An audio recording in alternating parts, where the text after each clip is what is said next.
জামায়াত ক্ষমতায় গেলে কর্মসংস্থানের ব্যবস্থা করে তরুণ সমাজের হাতকে শক্তিশালী করার প্রতিশ্রুতি দিয়েছেন দলের আমির ডাক্তার শফিকুর রহমান। পঞ্চগড়ে 10 দলীয় জোটের নির্বাচনী জনসভায় তিনি বলেন, জামায়াতের হাতে কোনো কার্ড নেই, জনগণের কাছে ভালোবাসার কার্ড চেয়ে আমৃত্যু তাদের পাশে থাকার অঙ্গীকার করেন জামায়াতে আমির। কেউ ভোট ডাকাতির চেষ্টা করলে সম্মিলিতভাবে তা রুখে দেওয়ার আহ্বান জানান তিনি। বলেন, নির্বাচিত হলে কৃষিভিত্তিক শিল্প ও বন্ধ হওয়া চিনি কল চালু করা হবে পঞ্চগড়ে। বন্ধ চিনি কল খুলে দিতে চাই, শ্রমিকদেরকে কর্মক্ষেত্রে আমরা ফিরিয়ে নিতে চাই। ভাই, আমাদের কাছে কোনো কার্ড নাই, আপনারা সবাই ভাই বোনেরা আমাদের কার্ড। আপনাদের বুকে আমরা একটা ভালোবাসার কার্ড চাই। আপনাদের সমর্থন, দোয়া, ভালোবাসা দিয়ে আগামীতে বেকার এবং দায় দয়া মুক্ত একটা বাংলাদেশ আমরা করতে চাই।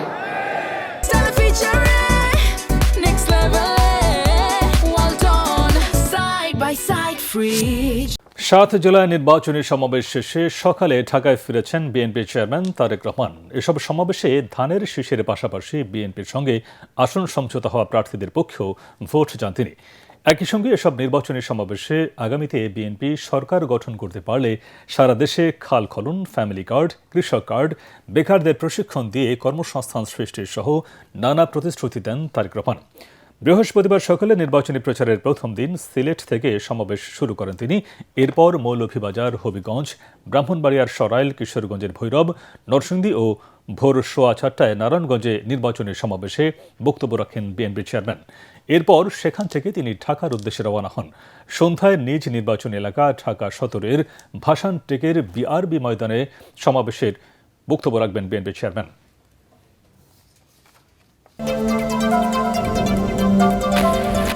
রাজধানী ঢাকা সহ সারা দেশে জমে উঠেছে জাতীয় সংসদ নির্বাচনের প্রচারণা। ভোটারদের মন জোগাতে মাঠ ঘাট চষে বেড়াচ্ছেন প্রার্থীরা, মানুষের মন জয়ে দিচ্ছেন নানা প্রতিশ্রুতি।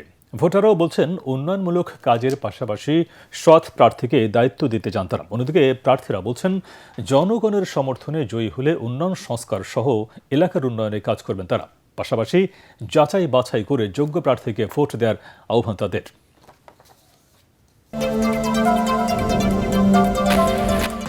গণভোটে হ্যাঁ ভোটের পক্ষে সারা দেশে জনমতের জোয়ার উঠেছে। হ্যাঁ ভোটের মাধ্যমে দেশে স্বৈরাচার, অনাচার ও অত্যাচারের দিন আর ফিরে আসতে পারবে না।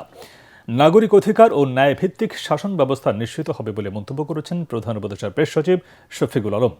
ঢাকার ধামরাই উপজেলার স্তানোয়ার ইউনিয়নের বাটুলিয়া এলাকায় বুচাই পাগলার মাজার পরিদর্শন শেষে সাংবাদিকদের তিনি এসব কথা বলেন। এ সময় প্রেস সচিব নির্বাচন কমিশনের প্রসঙ্গ টেনে বলেন, ভোট গ্রহণ নিয়ে কোনো সমস্যা হবে না, তবে ভোট গণনায় কিছুটা সময় লাগতে পারে। ভোটারদের শান্ত ও ধৈর্যের সঙ্গে ভোট প্রক্রিয়ায় অংশ নেওয়ার আহ্বান জানান শফিকুল আলম। না ভোটের ক্ষেত্রে আমরা বলতে পারি যে আমরা সবাইকে বলবো যে হা ভোট দিতে।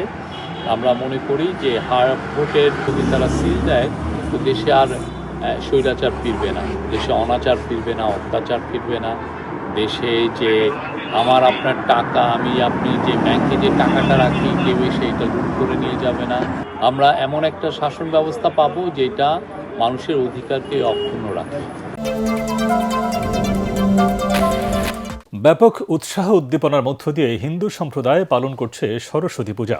বাংলা মাঘ মাসের শুক্লা পঞ্চমী তিথিতে পালিত হয় এই পূজা। দেবীর কৃপা লাভের আশায় নানা আচারে এই পূজা পালন করেন ভক্তরা। প্রতি বছরের মতো এই বছরও বাংলাদেশে সবচেয়ে বড় পরিসরে ঢাকা বিশ্ববিদ্যালয়ের জগন্নাথ হলের মাঠ প্রাঙ্গণে সরস্বতী পূজা আয়োজন করেন শিক্ষার্থীরা। সেখানে অর্ধশতাধিক মণ্ডপে দেবীর কাছে জ্ঞান, বুদ্ধি ও বিদ্যার প্রার্থনা করে হিন্দু সম্প্রদায়। বাণী, অর্চনা, আরতি ও ভক্তদের পুষ্পাঞ্জলিতে চলে বিদ্যা ও সুরের দেবী সরস্বতী মাকে সন্তুষ্টির আরাধনা।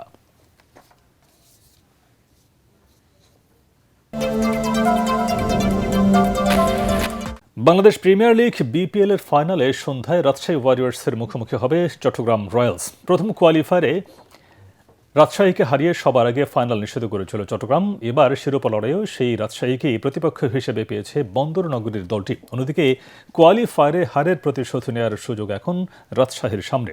মিরপুর শেরেবাংলা স্টেডিয়ামে বিপিএল এর হাই ভোল্টেজ এই ম্যাচটি শুরু হবে শুক্রবার সন্ধ্যা ৬টায়।